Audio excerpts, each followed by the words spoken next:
Alright, folks, let's get real. Why are humans such a complicated mess? One minute we want to be alone, binge watching shows in our PJs, and the next we're crying because Karen didn't invite us to her potluck. Spoiler alert. It's because we're a weird mix of needy and stubborn. Basically, cats with Wi-Fi. Let's dive into this madness. Why do we swing between being lone wolves and desperate pack animals? Grab a coffee, grab a blanket, or a pet if you've got one. And let's unravel the mystery of why we're both the heroes and villains of our own lives. Hint, it's not aliens, but it's just as weird. Picture this, you're a caveman. You've just spent the entire day chasing a rabbit for dinner. You're sweating buckets, exhausted, and your prehistoric Fitbit says you've burned 10,000 calories. Then you see your neighbor, Ugg. Ugg's not sweaty. Ugg didn't chase a rabbit. Ugg waltzed into the forest and somehow caught a rabbit twice the size of yours. And now, Ugg is sitting there roasting it over a fire like Gordon Ramsay in prehistoric Hell's Kitchen. You're mad. Why? Because humans have always been competitive. This isn't just survival of the fittest. This is the OG version of, my rabbit's bigger than your rabbit. It's like the original flex. Humans have always wanted to stand out. Back then, it was bigger rocks, sharper spears, fancier caves. These days, it's luxury cars, designer shoes, and TikTok trends. Honestly, the cavemen started it. They didn't have Instagram filters, so they just made sure their cave paintings looked cooler than everyone else's. Individualism isn't new. It's just evolved. Cavemen flexed with big game and sharp tools. Now we flex with selfies, follower counts, and oat milk lattes. Different times, same vibe. But here's the plot twist. Cavemen quickly realized that going solo wasn't exactly #winning. Sure, you can chase a rabbit alone, but what happens when you want to take down a bison? Spoiler, you can't, because the bison wins every single time. That's why humans became social butterflies, out of sheer necessity. Teamwork wasn't just about hunting, it was about surviving, sharing resources, building shelters, and yes, even gossiping about who had the fanciest spear. Humans figured out pretty quickly that 2 heads, or 20, were better than 1. And let's be real, if you're gonna fight off a saber-toothed tiger, you'd rather have Steve the caveman on your team, you know, the guy who's been hitting the prehistoric gym, than try to go full Rambo. And it wasn't just about hunting. Think about it, building a shelter solo takes forever and collapses in the first rainstorm. But with a group, you've got a prehistoric mansion. Okay, more like a deluxe mud hut. But still, humans realized that by pooling their skills and resources, life got exponentially better.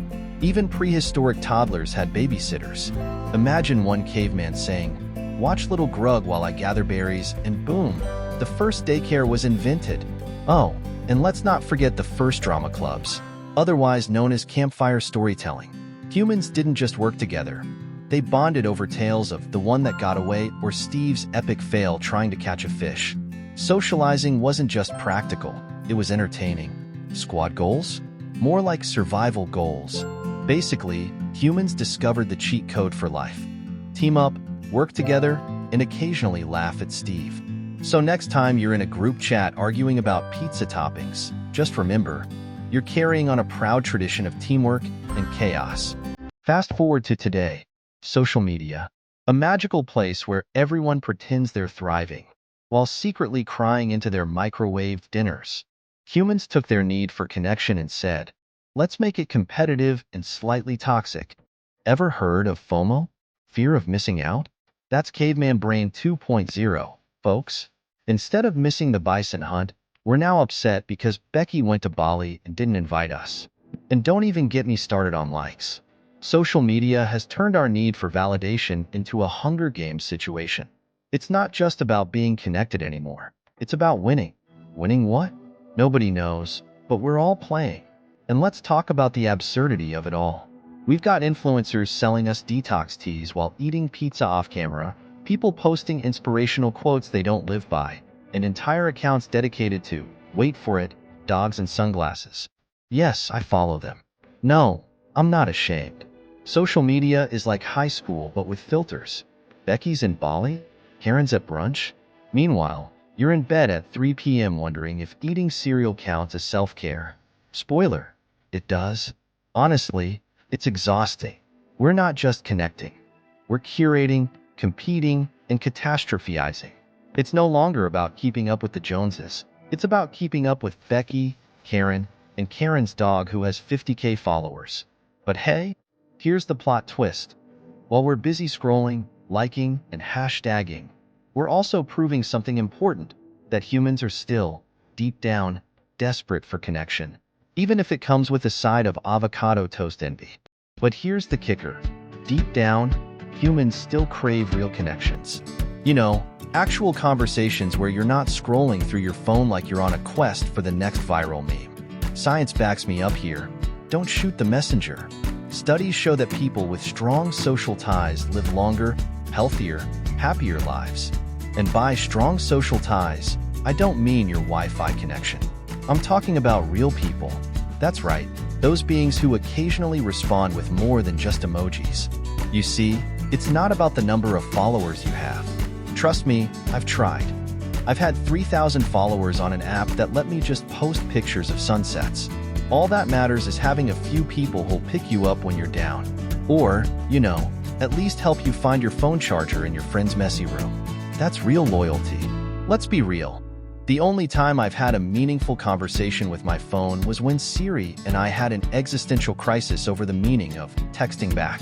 Spoiler alert, she ghosted me too. But it's not just about texts or likes. It's about face-to-face interaction. You know, the kind where you're not doing a quick check on your phone while your friend's telling you about their day. Pro tip, put the phone down. They'll appreciate it more than that one guy who thought picking up your calls was an outdated concept. You know you've made it when your stuffed animals start offering advice on life. This one right here holds up a bear in a bow tie, told me last week, don't let work take over your life. Remember to nap at least 12 hours a day. That's sound advice. Ultimately, it's all about connecting in ways that are more than just sending a text message with a thumbs up emoji or liking a picture of your friend's avocado toast. Put the phone down for a second, pick up the pizza box, and just talk about anything. Even if it's just about how many hours you've spent wondering why cats are so obsessed with boxes. Real connections aren't about impressing anyone. They're about being there. And hey, if your friends still won't text you back, at least you know your stuffed animals have your back. Look, the giraffe gets it. We all just want to be heard and understood, not drowned in notifications. But seriously, text your friends. They miss you. And if they don't, well, you always have the giraffe. So, what's next for us drama llamas? Are we destined to endlessly swipe, scroll, and compare avocado toasts until the end of time? Or is there a chance, just a small one, that we could evolve into something greater? Like actual decent people? Picture this. Humanity finally figures out the perfect balance between being selfish and social. Maybe one day, we'll learn to take selfies and help a neighbor with their groceries. Revolutionary, right? Until then, let's aim for progress, not perfection. Let's try to be a little less Karen. You know, the person who complains about everything. And a little more Steve, the chill guy who brings snacks to every party. Here's the truth, folks. We're all stuck on this planet together, and unless someone invents a real spaceship soon, which, let's face it, might just be Elon Musk with Wi-Fi, we're gonna have to figure it out.